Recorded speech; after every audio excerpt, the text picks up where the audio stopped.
What's going on, guys? It's the Bigs Podcast, episode number 176, and this is the state of the Bigs in 2015. And I am honored, privileged, and happy as always to welcome back my best friend, my roommate, and the commissioner of our great league, Ben Nisman. Ben, how you feeling tonight, my friend? I'm feeling excited, Joe. Thank you for the introduction. This is going to be a very, very intense season for all of us, and most importantly, fun because we have a lot of storylines. We have a lot going into this season, and I'm just excited to see what comes out of it because it's going to be hard to top last year. Like you said, last year just it felt different. It felt so special. And part of it was that, yeah, it was the 20th year, and here we are, just all of a sudden, like the draft happened and we're back in less than 72 hours. So I'm thrilled. I know you can't wait. So as always, my friend, lead us off. Let's get going, boys. And the first thing we need to talk about is membership. We once again, for the 21st season, do not have 16 members returning. We have never had the same 16 return year over year. This year is once again no different. Buddy, let's talk about who's out and who's in. Well, let's start with who's out. Well, unfortunately, Jay Ferraro, after coming back after a 2 year absence, after in 2021 making the playoffs, losing in the first round to you, of course, takes 2 years off, comes back in 2024 and makes the finals out of the four spot, wins two playoff rounds, including beating the champion at that time, Mike Haber, to get into the final. And then it was the best final we've ever seen, Mhm. in my opinion. And there have been some amazing ones, but there haven't been too many that go to the wire, to the final day, the last couple of ads making the difference, which it did. It was a heartbreaking loss for Jay. And getting through Cody in the first round, getting through the champion Mike Haber in the second round, it was a lot to overcome. The dude was so sleep deprived, as was Josh, I'm sure, and just mentally, physically exhausting. It's a lot. The Bigs is a lot for anyone to go through 22 weeks of a regular season, then three playoff weeks on top. And I think for Jay, who tends to take a year or two off, I tend to believe that he will be back in this league, whether it's in 2026, 27, he will be back because he's a back-to-back champion. He knows he can run with us every time he's in, at least for the last 5 years, he's in the playoffs. So I have a hunch he'll be back. It's just there's a lot of people that when they do this, they know they need space from it after some time. And I think that's kind of where Jay is at. Just, I had my fun. Let me take a year to enjoy the Yankees, enjoy the season, not have to think about fantasy so much. And when I'm ready, when I get that urge again, I'll be back. Okay. Well, with his absence, who's in? Well, amazingly, and this is really the main reason I wanted to do this with you, Joe, today, because I know you and Jason and Mike are going through the draft tomorrow and breaking that whole thing down. And it was evident that you were going to be talking about this man's draft. It's Chris Levy. Chris Levy, for those who don't know, was in a tragic accident in 2022, right after being in the finals with Jimmy in 2022, around Thanksgiving that time. He was in a coma. He fought through it, and he took 2 years off from this league, and he's back to fight again. So it should be known to everybody that every single day, Chris Levy is fighting. And the fact that he's here with us, he drafted a team. He's made 6 ads. He's made a trade already. The fact that he's in this place right now is nothing short of a miracle. It's incredible. And I know for myself, and I hope I speak from some others, that when Chris records that first win in 2025, it'll bring a tear to my eye because I could not have thought that we'd be in this place 2.5 years ago. So it's incredible. it's a miracle. It's something special, and it's another statement to what this league is all about. That, this is a community, and we're always here for each other, and we're always ready to welcome back our past members. And under the circumstances like this, there's nothing more incredible. It was a pretty easy swap once Jay opted out and Chris voiced his desire to return. Am I correct? There isn't Yeah. really a whole Oh, lot of looking. no, no, he was the first guy in, 100%, because we didn't have the space last time, and then this time we did. So it worked out so well. But I have a feeling that someone would have wanted to down to get Chris in this year, because that desire was on, like, it was there from, the time that the World Series ended and prior to, so he knew that this was something that he wanted to be a part of. He's still watching the Rays all the time. He loves all sports, really. Huge Lakers fan, Tampa Bay Lightning, the Buccaneers, everything Tampa Bay. But he loves all sports, and he's a humongous baseball fan. He's been in the league since 2014, and he had never been in the playoffs. We know it was a just miss in 2019, but then 2022, he takes the top two spot. He gets all the way to the final. He beats me as the returning champion in the semifinal. He beats me by one stat, and it was heartbreaking what happened to him. And again, like, I mean, people did not think that he would be here. And the fact that he's in the league right now, drafting a team, making ads, competing, excited about it. Him and I are texting nearly daily about the league. So when you wonder if the league is in a good place, like, this is something that tells you that the league is in a good place, that you still have guys, no matter what, passionate to be here and excited about the season. It is incredible to have Chris back. We welcome you back with open arms, Chris. So we are happy to have you. And Jay, the comet that is Jay Ferraro and this league, the relationship is sort of symbiotic. He shows up and then he's gone for a while and then he'll come back around eventually. Yes. I have Yes. every belief that he will be back in years to come. Right. And I mean, it doesn't need to be said that when you lose a finalist, it's going to make it a little bit different. There's just Mhm. one less guy that you're basically. I mean, when you see Jay, he's coming up on your schedule. There's, at least in me, it instills a little fear. Like, the game is about to change in that next couple of days whenever I'm about to play him. Mhm. So not having him in, it is disappointing. It affects the league in that way, but the fact that he's already missing the league and he knows that there's going to be a day where he comes back, that's exciting in and of itself. We're Mhm. just going to have to be patient and wait, whether it's a year, 2 years, but all of a sudden we'll be like, hey, remember when we did that State of the Bigs and we were talking about how Jay is not in the league this year, and oh, who knows when he'll be back? Well, he's back. It'll Yeah. happen, and I'm excited for when it happens. Let's enjoy 2025 as it is, though. No doubt. No doubt. There was almost a moment where Jay was going to come back just before the draft. Speak to that, my friend.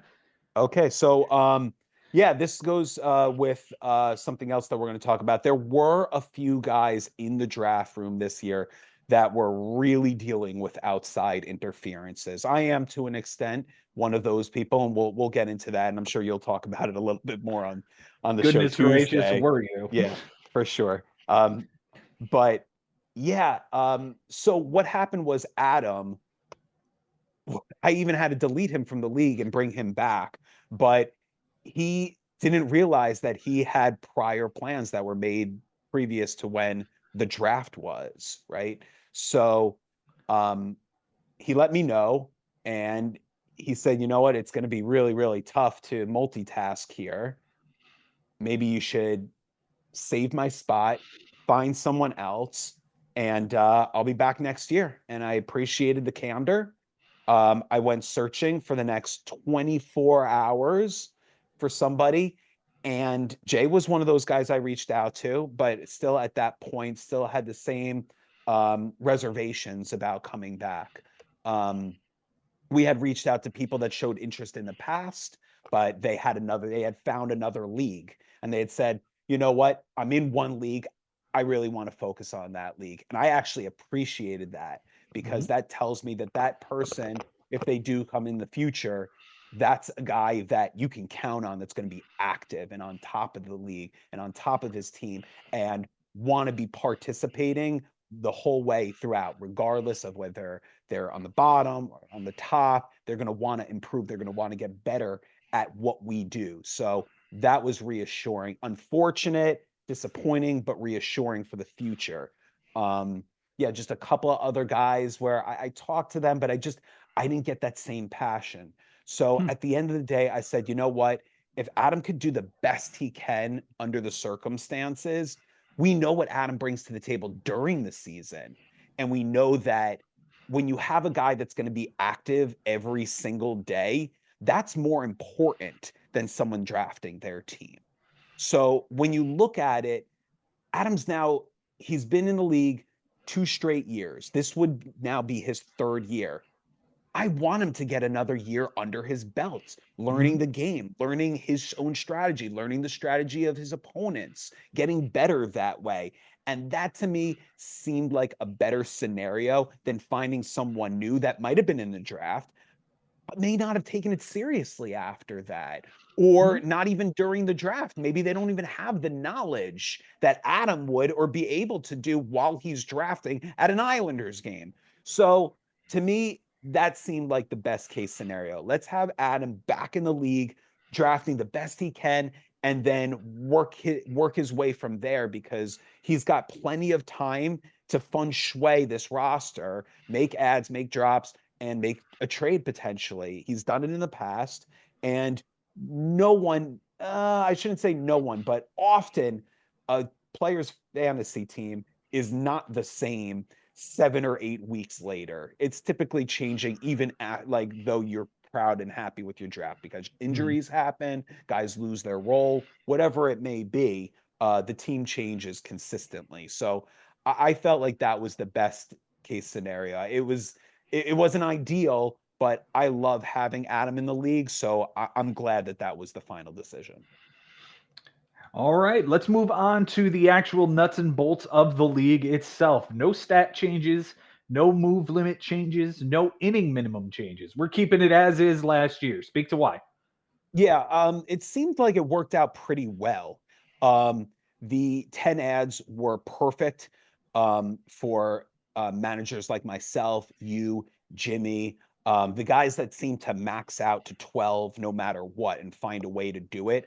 I think the 10 ads really helped to um, restrict managers like us from saying like, why not? If I waste a move, it's not that big of a deal. Now you really try to avoid wasting those ads. So I think the shift from 12 to 10 was good. The 42 innings has seemed to work for 5 years, Joe. Yeah. I've been very happy with it. There's always a temptation we could move it up, but every single time we have a new manager in or we're shifting it, I always feel like, let's get people used to it again. Let's make sure that everyone's used to 42 innings. So that I didn't have like any interest in like moving it up. I don't feel like we're ready for that yet. The only change that I could see coming in the future, I discussed it with you, I discussed it with Frank, maybe a couple of others, that if I have the ability to do this, I would say we start with 9 ads all year, right? But then in August 31st, MLB adds a roster spot. So if Yahoo is, I think they would allow me to do this, I would add a roster spot for everybody, a bench spot that could be anybody. So you still have your 9 ads, but you now have 27 on the roster. That's something for the future. Not sure if we're ready for it. Let's give this another year of the 10 ads and the 42 innings and see what comes of it. No doubt, no doubt. And let's jump into the biggest thing of the 2025 season so far. It is the draft. You mentioned outside interference with Adam. There were others. Speak to that. Yeah, Jimmy as well. Ari on a cruise. Sherman with 3 children, 2 toddlers. Dealing with that, putting them to sleep at the same time. These kinds of things, and myself included. I was about as sick as I've ever remember, certainly since I've moved into this house in May in 2021, certainly since you moved into the house in Hmm. August in 22, I don't remember ever being that sick. It just happened. It just all of a sudden happened, and you were there to save the day, man. As a friend, as a roommate, as a fellow competitor of the Hmm. bigs. But I know you wanted to see me draft the way that it should be done. Now, Yeah. I had intentions of retiring from you and Frank and going to the room a half hour beforehand, just so I could do a little extra research. Well, looks like I should have done that research the night before because I didn't have a damn minute to spare. I was sick up until 10 minutes before that draft. I have never, like, I cannot remember being that sick. And I know this is a draft that I'll never forget because I'll never forget, like, wow, like the circumstances were so bizarre. Like, Mhm. sure, you and Frank, okay, we decide we're going to retire into 3 separate rooms and do this. But what hit me 2 hours or so before the draft, about 2 hours before the draft, something like that, I could not have expected that, man. So there I was lying in bed with the mouse, rolling it back and forth with this computer with the HDMI attached to a 51-inch screen just so I could see the screen without getting dizzy because that's where I was. I was at the point where anytime I looked at something, I was feeling it, man. So I'm relieved that I'm talking to you right now because that was just scary that Sunday. Like I was scared of how sick I felt. So I'm glad I got out of that. And I got a team that I was basically satisfied with. I would say I'd give myself a B plus of what I was expecting of myself, which I would sign up for. This was a very, very unusual draft, very, very unusual circumstances, but it seemed like everyone had a great time. And for the most part, seems like everyone is fairly satisfied with how they drafted. Well, we'll talk more about who's satisfied and dissatisfied with their team tomorrow. Myself, Mike Haber, Jason Ashby, going to break down all 26 rounds. Going to talk about everybody's best picks, worst picks, things like that going on in the draft review. Let's talk about some stories that are going into 2025, my friend. We already talked about Chris Levy's return. That is an amazing story in and of itself. But one that I find interesting is the Haber brother dominance that has been going on the last few years. Do you think that continues in 2025? I don't see why it wouldn't. They both drafted terrific teams where when you look at them, you're just like, yep, that's a team will compete. That will absolutely compete. And I would put them in the top tier as far as skilled managers in our league. So you got those two things going for them already. Josh now has made the playoffs 3 out of the last 4 years. Of course, Mike Haber hasn't missed one since 2020, if you even count that. But you'd have to go back to 2017 for the last time that he missed it. So the fact that we're talking about what 6 in the last 7 years that he's made it, I mean, what else can you say? The only thing is that Mike, after winning 2 rounds in 2023, he lost in his one playoff round in 2024. He lost in his one playoff round in 2022. He lost in his one playoff round in 2021. So um, we know that the playoff record for Mike Haber isn't pretty, but I don't think that's something that he needs to even be worried about. Like, let me just get there and let the team speak for itself. And his skills and what I mean, I don't know what the roster will be like in 22 weeks from now, but I have a, I happen to, I feel like no matter what, it's going to be something that's going to be lethal, and we're just going to have to deal with it at some point. This is a guy that had the best team, arguably, ever in 2021. He seems to put up juggernauts year after year. And more like it seems like usually you talk about 2019, that was a bye year. 2021, that was a bye year. Mhm. 2023, that was a bye year. 2024, that was a bye year. So the dude is in the top two after the 22-week season most of the time. I could have gone back even further, man. So Mhm. like it's just that at this point, those two guys are going to be in it. Is there a chance that one of them has like a bunch of injured players and then starts running into a tough losing streak and gets knocked out of it? Of course, it's the bigs that can happen, but the chances I feel like are low. These are two of the top 6, 8 managers in our league, so I expect them to be dominating throughout. Let's talk about Henry Collins. He's been in the league now. This is his third season. Each of the first two, he's made the playoffs. So, do you think he's making a third run here? Wow. Here's what I'll say: the odds are against him. I mean, the fact that in his rookie season, um, to pull that off the way he did, he got the 4 spot, um, snuck into the 6 spot last year, taking me and Bobby out in 7th and 8th place, and he was in there instead. And that was heartbreaking for me and Bobby, and shocking for Henry. Henry has been playing with house money in these playoff matchups. He's lost both of them, one to me, one to you. Mhm. And it's going to be tough. But I will say the fact that, again, was the finalist last year. He's not in the league. I would say that right now, Chris has a lot to prove after missing 2 years to get to that he's replacing Jay in the way that people aren't expecting from Chris Levy. Mhm. So that's just maybe one easier path. If Henry is going to make the playoffs 3 years in a row, this is a decent season to do it. I'd have to look at his schedule a little bit more, but I feel like because there are some parts of his roster, which you and Mike and Jason will get into tomorrow, that might be missing some pieces. There might be a few holes, a couple of question marks that he's banking on. It's going to be a challenge. But what we do know already of Henry is that he does work on his team through free agency. And he has been on top of it daily, and he is active. And that altogether is a dangerous combination. So I feel like as long as he stays with his game, why shouldn't he at that point be in the running? Because so far, what he's been doing, the way he's learning, it's been working for him. So if I'm him, I'm not trying to make any huge shifts as far as the game that he's been playing, because right now it's been consistent. You mentioned his name earlier. Let's talk about Bobby Russo, who has had 2 playoff appearances in 7 years. That's pretty impressive, but no playoff wins. You mentioned it. So it just missed last year. Is this a prove it year for Bobby Russo?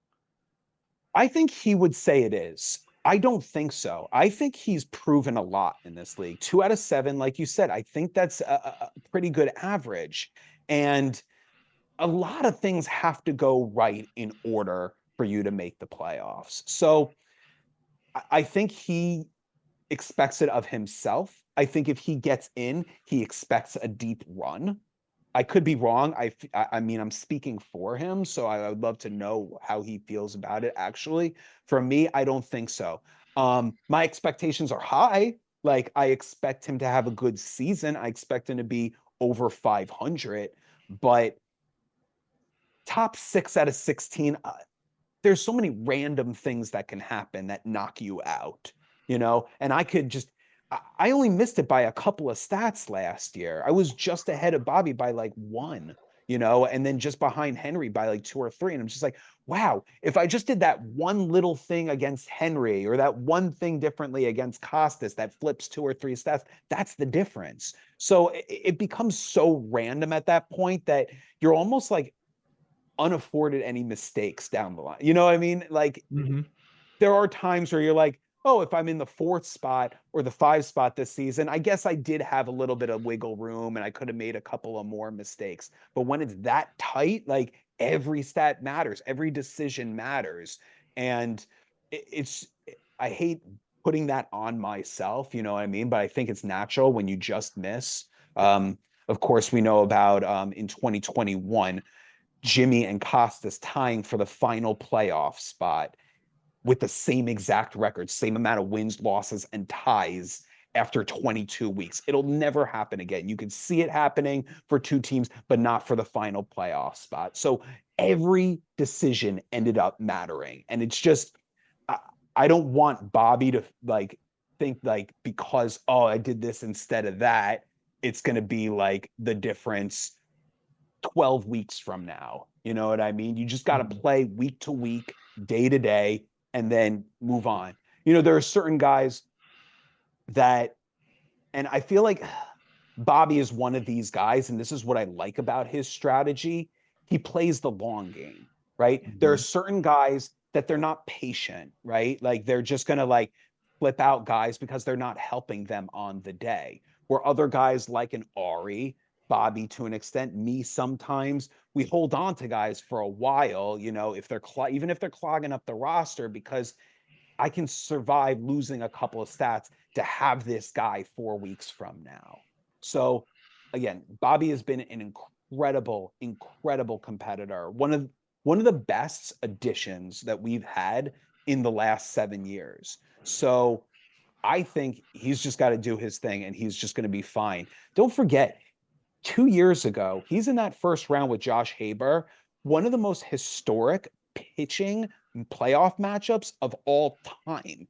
And if Bobby is facing any other guy in that playoff, if he's facing me, if he's facing Henry, if he's facing you, there's several other guys that he would have just dominated. He ran into a guy that was just a little bit hotter on both sides of the ball. Otherwise, he's in good shape in 2023. So he's been great. My expectations are high of him, but I don't believe that it's a prove it year. Okay. Let's talk about Cody Pyatt, who last year came into the league, took it by storm, and made the playoffs as a rookie. Is he the real deal, or does he need a second year to prove it? He needs a second year to prove that he's the real deal. And what I mean by that is be a winning team, have a winning season, be over 500. Getting in the playoffs, like I said, very, very random. So if he just misses, it's not like, huh, is this guy really that good? I think we could still acknowledge that this guy makes savvy moves. He makes smart in like through the week decisions. He has a strong draft. He makes good trades. He'll bench a pitcher when he's in Fenway and it ends up working out because that guy gets ripped apart. Things like that that show like, wow, this guy is a savvy manager. I think that's to me all I'd like to see him prove as far as being the real deal. Getting in the playoffs, I don't think he needs to do that. I think he cemented himself by doing it in his first year. So joining this league, not knowing anybody, and then gets in instead of a guy like Bobby Russo, a Jimmy Dunlap, who had a tough season, but just another amazing manager. Myself, I was in 3 semifinals in a row and I couldn't get in last year. So to me, this guy, all he's got to do is prove that he can win consistently, not necessarily make it into the dance. Okay. There's four names here that we have listed as guys who've been grinding consistently with only one playoff appearance in the last few years. That's Brian Lebo, Frank Bucco, Jason Ashby, Costas Paragas. So I'm going to ask you, of those four that I just named, who you got going to the dance this year? If you, wow, what a great question. Gun to my head, I would say Jason. I just like the way he plays the game day to day a little bit more than those other guys of what I've seen. Not that I dislike how those other guys play, but just what I've seen. Another thing is that Jason, he rejoined us in 2016. So that's already a little bit more experience, a couple of years when you think the fact that Frank joined in 2019, Brian Lebo and Costas in 2020, and those were short years, right? So that in with that being said, then Jason has 4 full years over the last decade than those other two guys. So he has that experience. I would say I put more of the pressure on Jason than those other three for that reason, because he gets in 2019. He wins in the playoffs his first round. He goes against James McCloskey and he goes to the semifinals to play against Mike Haber. And that was special. Like that was awesome because he's an original member from 2005. And then to come in 2016, grind it out a little bit, 2019, have an amazing season. It was so exciting for him. But then it's just been really, really disappointing these last 5 years. So I would say most of the pressure is on him, but it's because that I have high expectations for him. For Frank, you wonder if is it's going to be the same kind of season for him? Is he going to react quickly? if his team is in a hole early, if his team is 0-2, if his team is 6 stats under 500 after 2 or 3 weeks, does that mean that the whole team is up for sale? I mean, or is this the kind of thing where it's like, you know what? I've done the same thing for 6 straight years, basically, with this team, right? 6 straight years, never changed it.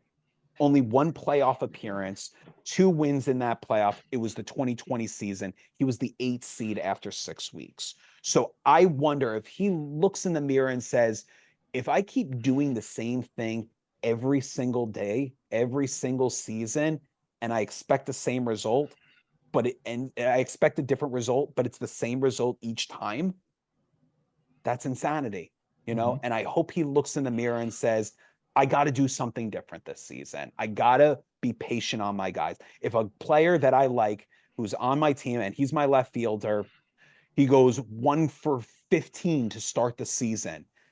That does not necessarily mean he won't get out of that hole. It doesn't necessarily mean that he won't slump the rest of the season. I'm not going to say that, but I've seen too often there were times where Frank gave up on a player that ended up having a stronger second half or even a stronger last 4 months, you know? And the proof is that the one guy that I've ever seen him be patient on, ever, was an Atlanta Brave at that time who ended up having an awesome second half. And the reason he stuck by him and believed in him might have been because he was watching him all the time and it was an Atlanta Brave. So I don't know if it's the eyeball test with him. I don't know if it's statistics. I don't know what puts him to that point where he's thinking like, this guy's got to go, this guy's got to go, this is what I need. You know, I wonder if he's going to play with a bench and trust himself, because I've said it to him, I've said it on the show, I've said it to you. The fact that he doesn't want a bench tells me outwardly he doesn't trust himself. He doesn't believe that he would make the right decision. He'll end up benching stats that he would have needed. And I want him to think that he can do that. Like, firstly, you can make the wrong decision and it not end up mattering. You Mhm. know what I mean? In the final 6 days, right? If he makes it on Monday, whatever it is. But he could also end up making the right decision. He might make those switches and slam dunk it a couple times, and it makes the difference. And he'll wish that, in the past, like, maybe I could have played the bench, and made these swaps and, played a little roulette. So for Frank, I really do hope that there's a little bit of a strategy change, because I truly don't believe him doing what he's been doing will be successful for him. Same way I feel like Ari's strategy with a 6-man bench, leaving a lot of relief pitchers out, just starting every single starter. I don't believe that will ever succeed again. It worked in 2022. It was a very different group of guys in our 16 Mhm. man. I mean, we got plenty of guys in that season that aren't with us anymore, man. So there was a lot of wins just by default on guys that weren't checking their team enough. So going back, I just feel like I hope that Frank, if he doesn't start off hot, that he doesn't make crazy changes. And there's a chance that he does start off hot. And then he's like, you know what, this is a great team, and he'll stick with it. So I don't know, but time it won't take that much time until we know the answer to that question. Costas, well, he got to the finals in 2021. That was his second year in the league. It was after the short year in 2020. The guy beat Mike Haber, the best roster maybe ever, the best team ever. Costas puts a lot of pressure on himself.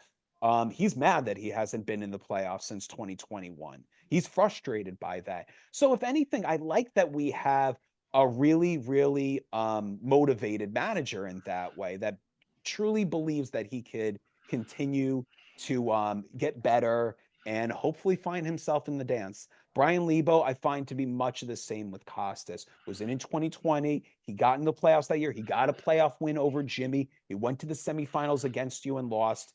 And then in 2021, it was going up, and then right at the end, it dropped. Right at the end.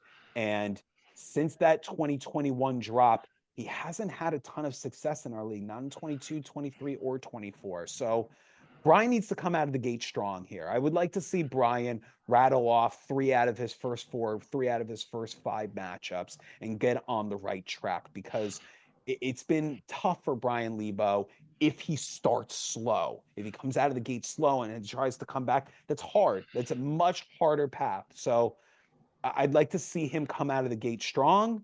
I think the schedule is pretty much in his favor to do that. So go from there, and hopefully he has a magical season. I know that his expectations for himself are very high too. I have high expectations for Lebo. So all 4 of these guys, they should be over 500. You know, these are 4 guys checking their team every single day, man. And when you have that, there's potential. So let's just hope for the best on this, that these guys have good seasons this year. But yeah, if I have to put one guy under the microscope this year, it's got to be Jason Ashby. Okay. The returning champions, we've talked about the Haber brothers. We've talked a little bit about Jimmy and Sherman. And then, of course, there's you and me. What do we got for the returning champions, my friend? As far as Josh Haber? Well, we talked about no, all of the returning Just all the former 6 of champions. us. Yeah, Yes. that's a good question. So there's 6 of us. It's you, me, the Haber brothers, Jimmy, and Mike Sherman. Well, Mike Sherman wants to be champ in this league once again. But I feel like he's more of, if I can make the playoffs, that would be cool. From there, you don't know. So I don't think he has very high expectations. The Haber brothers obviously always will. You and myself and Jimmy, that's like the wild card, man. He was in 14th or 15th to finish the year last year. Mm-hmm. And it was kind of a brutal season for him because his first pick was Ronald Acuna, and he had other issues that got throughout the season with injuries. So that's the guy that I look at of the 6 of us and say, like, don't sleep on that. Like, don't think that just because like it's Jimmy, it's usually not like a team name that's a pun team name. Um, just because he had other crap going on during the draft, it made it a little bit harder to pick the team that he wanted. Do not think that he's not savvy enough to just beat you badly in 7 days, because he's still got an Excel spreadsheet. He still knows exactly what every other team is and what they're doing. He's following everything. So I would say, although like our storylines were all kind of different because of our histories. Joe, you are a 4-time champion. I am a 3-time champion. Mike Haber, a 2-time champion. Josh Haber, the returning champion. Mike Sherman from 2016, the first season where we had an ad limit, the first time we had an inning. So like these kinds of things that we making ads the day of that we had to do in 2016, like that kind of changed our league. That's the first year we had the trophy.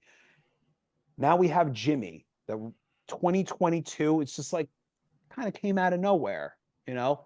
But the guy was always nasty. The guy Mm-hmm. was a stat or so out in 2019, his first season. In 2021, the tiebreaker with Costas, right? So he's usually there. I mean, the fact that he goes from losing in that tiebreaker with the same exact wins, losses, and ties as Costas, that heartbreaking, and then come back the following year and win a championship.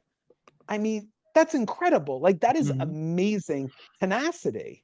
Mm-hmm. And I feel like if that guy is on your schedule this year, like based on law of averages and him having such a disappointing year last year, that's a guy to me that I find to be as scary as anyone else in the league.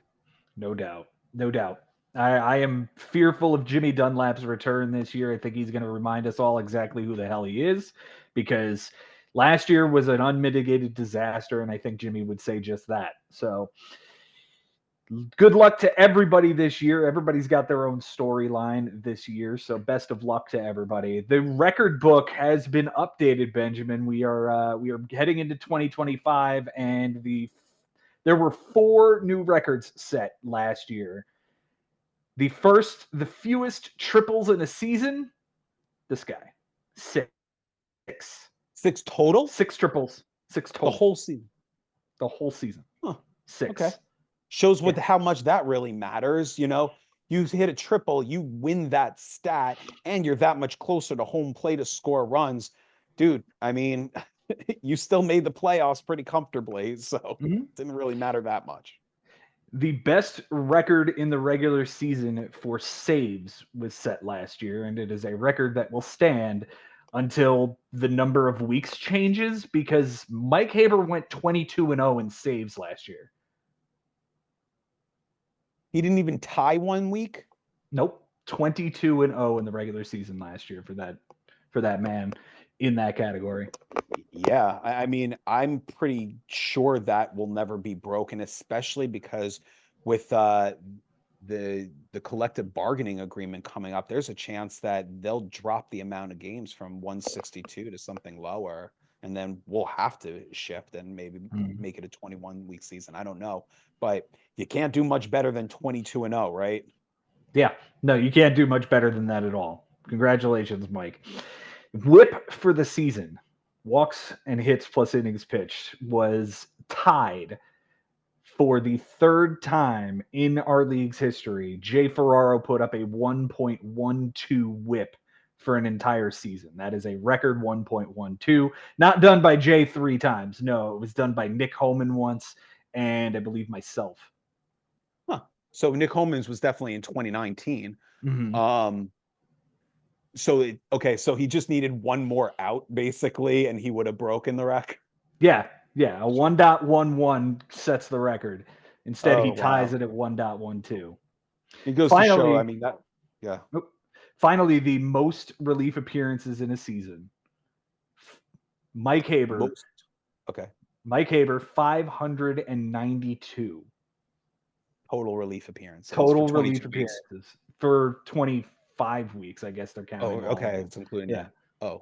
Oh. Well, 24, right? It was he 24 wasn't weeks. in the That's right. five. He didn't. Yeah. Yeah, he did. He even had a week off. So, and 592 divided by 24 weeks. That's going to be 24 and 2/3 relief appearances in an Right.